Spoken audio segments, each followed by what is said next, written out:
வணக்கம் மக்களே, எல்லோரும் நல்லா இருக்கீங்களா? இந்த வீடியோவில் என்ன பார்க்க போகிறோம் அப்படின்னு பார்த்தீங்கன்னா,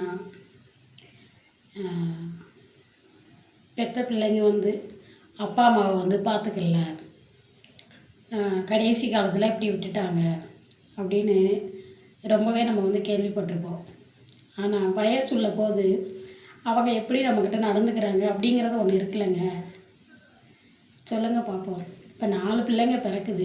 4 பிள்ளைங்க பிறந்தா 4 பிள்ளைங்களையும் ஒன்று போல் பார்க்கணும். அதான் அம்மா அப்பா.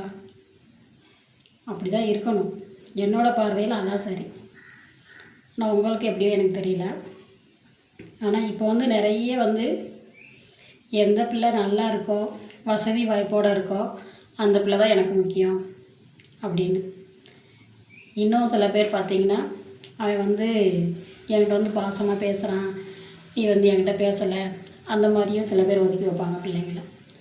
இன்னும் சில பேர் நான் சொல்கிறதெல்லாம் அவன் கேட்குறான், நீ என்னத்தை கேட்குற, நான் சொல்கிற பேச்சே கேட்க மாட்டேங்கிற அப்படின்ட்டு அப்படியே ஒதுக்கி வைப்பாங்க. ஆனால் எந்த பிள்ளை கொஞ்சம் வசதி வாய்ப்போடு இருக்கோ, அந்த பிள்ளைக்கு தான் இவங்களுக்குள்ள என்னென்ன முடியுமோ, இவங்க அதை கடைசி காலத்தில் வச்சுருக்க எல்லாத்தையும் அந்த ஒரு பையனுக்கு தான் செய்யணும் அப்படின்னு சொல்லி நினைப்பாங்க.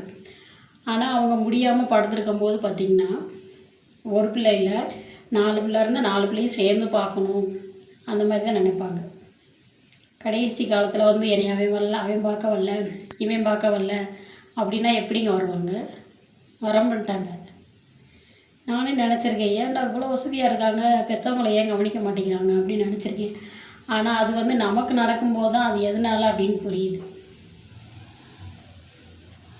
ஆமாம், கண்டிப்பாக. இப்போ பார்த்திங்கன்னா, எங்கள் வீட்டுக்காரரை பிடிக்கவே பிடிக்காது. ஆனால் அவர் நல்லா செய்வார், எடுப்பார். ஆனால் அவர்கிட்ட உள்ள கெட்ட குணம் என்னென்னா, மூஞ்சிக்கு நேரம் எது தப்புனாலும் அதை அந்நேரம் சொல்லிடுவார். அது அவங்களுக்கு பிடிக்காது. அதனால் பார்த்திங்கன்னா, கல்யாணத்துக்கு முன்னாடி எப்படி வச்சுருந்தாங்களோ எனக்கு தெரியாது.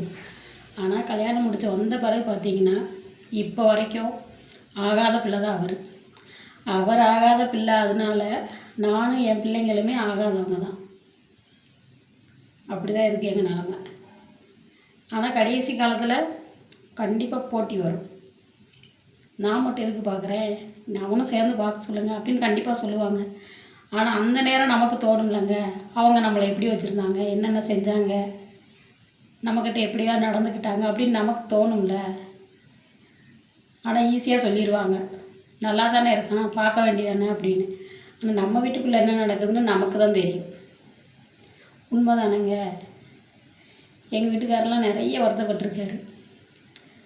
உட்காந்து மணிக்கணக்காக பேசுவாங்க, சின்னவனும் அவங்க அப்பாவும். எங்கள் வீட்டுக்கார் பார்த்துட்டு அப்படியே மனசு சங்கடப்பட்டுட்டு வண்டி எடுத்துகிட்டு போவார்.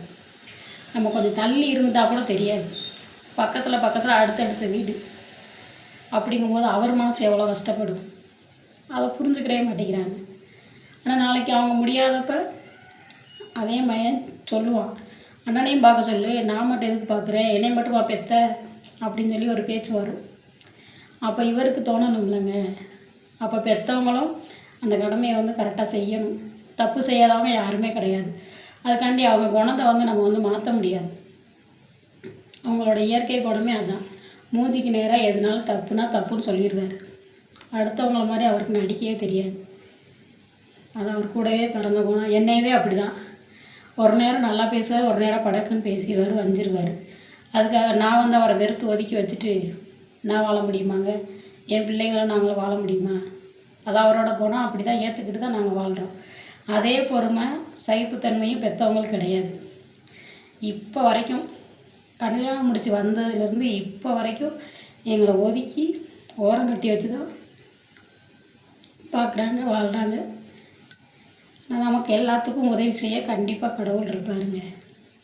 கடவுள் இப்படி ஒதுக்குற பிள்ளைங்கள ஒருபோதும் கைவிடவே மாட்டார். நான் அதை நிறைய இடத்துல நான் உணர்ந்திருக்கேன். இன்னமும் நம்புகிறேன். மனுஷர்களை நம்பலை, கடவுளை தான் நம்புகிறேன். கடவுள் என்ன மாதிரி இருக்கிறவங்களுக்கு, எனக்கு மட்டும் இந்த கஷ்டம் நான் சொல்ல வரல, இது மாதிரி நிறைய வீட்டில் நடக்கும். அவங்களாம் மனசு தைரியத்தோடு இருங்க.